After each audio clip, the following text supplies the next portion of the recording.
Hi, it's Lily. Happy Monday. 皆さんお元気ですか？ How are you today? 涼しくお過ごしですか？タイトルの通り、今日は日本人の羨ましいところを皆さんにシェアしたいと思います。誰でも国籍関係なく、自分にないものを欲しくなる不思議な傾向があります。私もその自分にないもの病を持っています。実は日本人が羨ましい点結構あります。生まれてからずっと日本に住んでいるため、家族以外周りにいる人はほとんど日本人です。頭のどっかで日本人は普通で私が変わっているという考えがあると思います。そのような思いで育ったので、日本人になりたい、どうしても日本人に生まれたかったと鏡を見るたびに思う時期もありました。今はだいぶ受け入れてきましたが、日本人のここがいいなと思う時はまだたくさんあります。今実際に羨ましく思うことや、子供の頃羨ましく思っていたことなどを今日皆さんにシェアしたいと思います。では早速、日本生まれ育ちの私から見た日本人の羨ましいところについて話そう。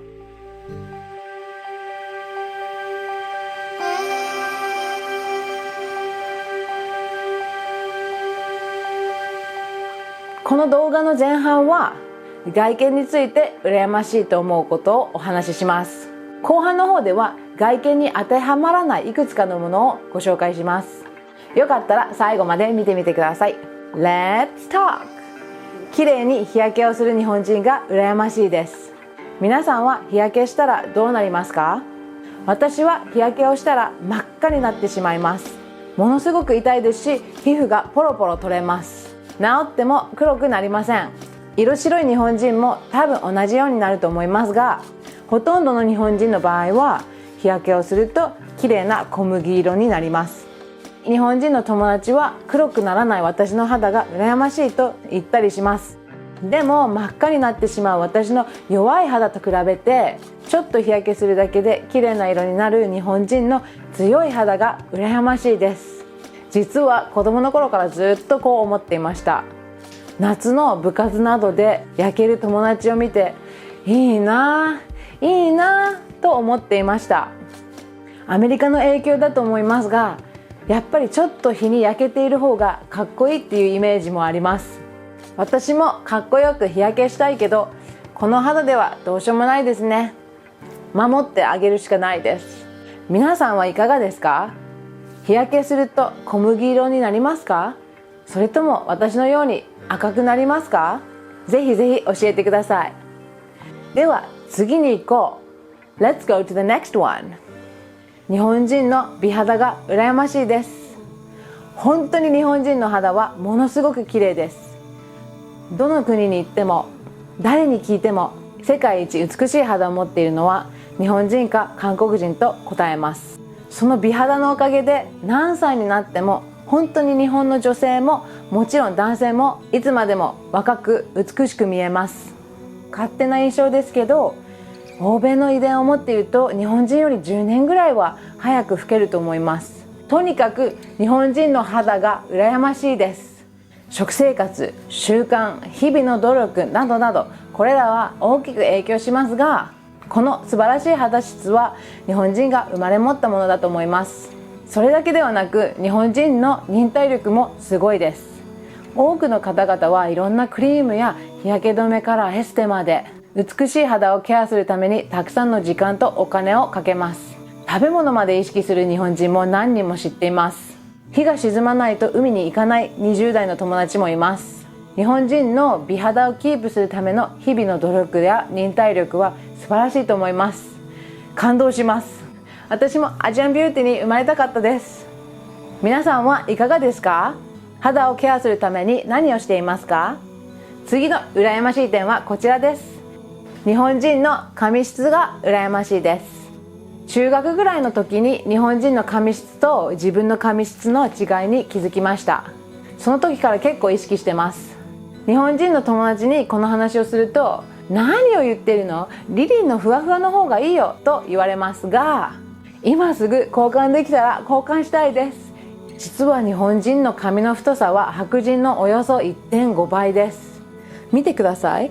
髪の毛が細いせいでまとめるとこんだけしかありません。すごくないですかこれ。本当にもう少ないちゃんとした前髪も作れる量はありません。前髪を切ってしまうと後ろは何も残りません。日本人のようにボリュームのある髪の毛が羨ましいです。ボリュームだけではなく日本人の髪はとっても丈夫で傷みにくいです。私の髪の毛はすぐに切れますし、毛先を見せできないぐらい傷んでいます。日本人の髪の毛は強いですし乾燥しにくいっていうのも聞きました。私の髪の毛の場合は何をしても美容師さんとかにはちゃんと保湿してますか？かなり乾燥してるよって言われます。何をしてもやっぱちょっとカサカサですね。髪質が羨ましいもう一つの理由は、日本人はカールなどでアレンジしたら一日中キープできます。多分基本的に取れたりしません。私の場合どんなに大量のヘアスプレーやジェルなどを使っても2時間ぐらいしたらもう取れちゃいます。今まで取れないようにいろいろチャレンジしてきましたが、もう諦めました。この髪質だともう無理です。皆さん髪の毛交換しない？もちろん冗談ですが、日本人の髪質は本当にいいですね。皆さんはいかがですか？髪の毛は傷みやすかったり乾燥しやすかったりしますか？ぜひぜひ教えてください。次の羨ましい点はこちらです。汗をかいても匂わない日本人が羨ましいです。実はアメリカ人のほとんどの人は汗をかくとすぐに臭くなります。どの白人も黒人もそうです。はい、私もです。ドン引きするぐらい臭いってわけではないですが、汗をかく前に何かを塗らないと必ず臭くなります。この動画ではあまり詳しくお話ししませんが、日本人と遺伝が違うためこうなります。実は約 80% の日本人は遺伝的に汗をかいても匂わないのです。ものすごく羨ましいです。日本の夏は暑くて汗をかいて臭くなってしまいます。とにかくめちゃくちゃ大変です。結構面白い話で、次の次ぐらいの動画でアメリカ人と日本人の汗の違いを詳しく説明する動画を作る予定です。楽しみにしててください。皆さんの場合はどうですか？汗かくと匂いますか？それとも全然匂わないですか？では次はこちらです。日本人の体のサイズが羨ましいです。どういうことかというと、肩幅や足のサイズなどなどが羨ましいです。ご覧の通り私は骨太ですし、かなりビッグサイズです。それはそれでいいんですけど、やっぱり日本に住んでいると結構大変だったりします。最近はちょっと変わってきましたが、服や靴のサイズが合わないことがあります。メンズのスニーカーとかを買わないといけない時があります。田舎に住んでいるので都会よりも品揃えが少ないのはしょうがないですが、日本人と体の作りが全然違うので、服とか靴になるとちょっと大変です。今は自分を受け入れようと結構努力してますが、以前はかなり自信がなかったです。若い頃はなんで日本人のように生まれてこなかったんだろうと嘆く日々でした。不思議ですよね。みんなが全く一緒だったら全然面白くないですが、みんながダイエットやメイクを通して同じようになろうとしてます。なぜでしょうね。不思議です。次にご紹介するものは外見ではなく、日本での生活や習慣など外見に当てはまらないものです。日本人の頭の良さが羨ましいです。2019年の世界で最も賢い国ランキングで日本は1位に入りました。日本人はすごいですよね。日本人は若い時から本当に真面目に勉強するので、大人になっても学校で学んだことをなかなか忘れないと思います。私はバカだから分かりませんが、学校で学んだことはもうすっかり忘れてしまいました。日本で生まれましたが、たまたま家の近くに小さなアメリカンスクールがあったため、アメリカの教育を受けました。同い年の日本人の友達と話すと、まだ国語、数学、歴史などなど覚えています。なぜこんなにまだ覚えてるんだろう。すごい羨ましいです。皆さんは学校の時しっかり勉強していたから、時間が経ってもその知識はまだ残っていると思います。私も日本の教育を受けていたらもっと賢かったと思います。皆さんはいかがですか？学校の頃学んだこと覚えてますか？忘れたのは私だけ？では次はこちらです。日本人の綺麗な字が羨ましいです。アメリカの教育を受けたので学校で漢字などを学びませんでした。漢字は独学なので正しい書き順まではいけますが、なんかやっぱり形は変になります。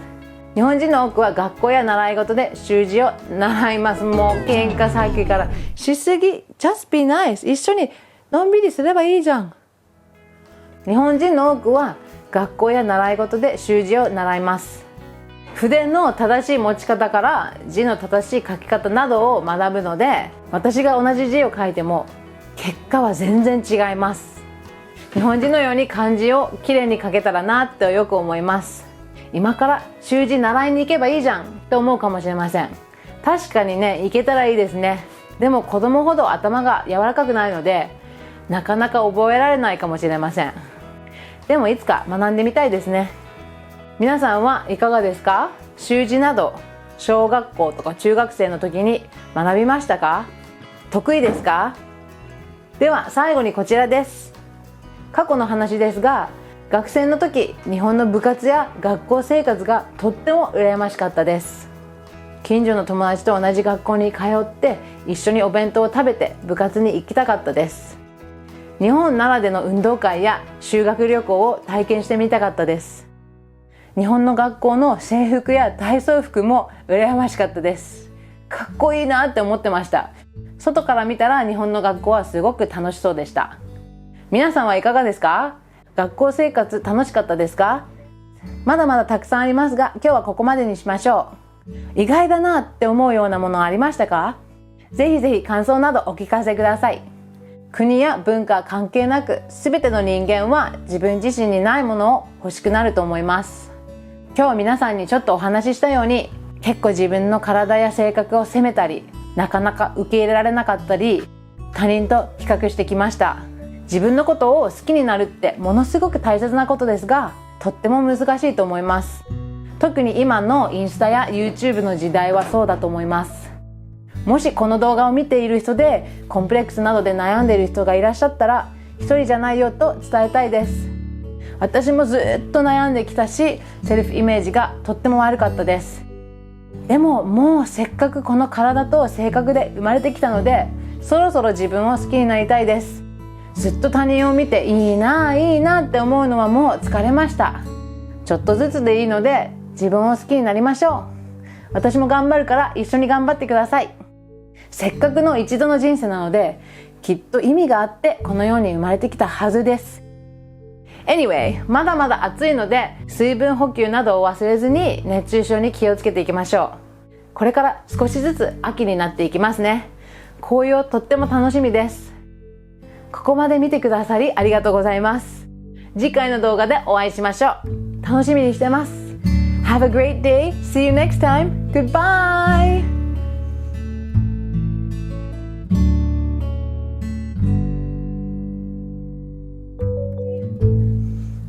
You are wonderful. You are beautiful. You are wonderful. Da-da. Da-da. You are wonderful. You are beautiful.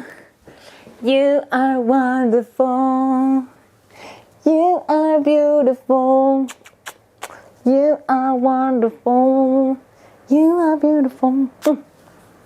ごめんね。はい、ゆっくりして。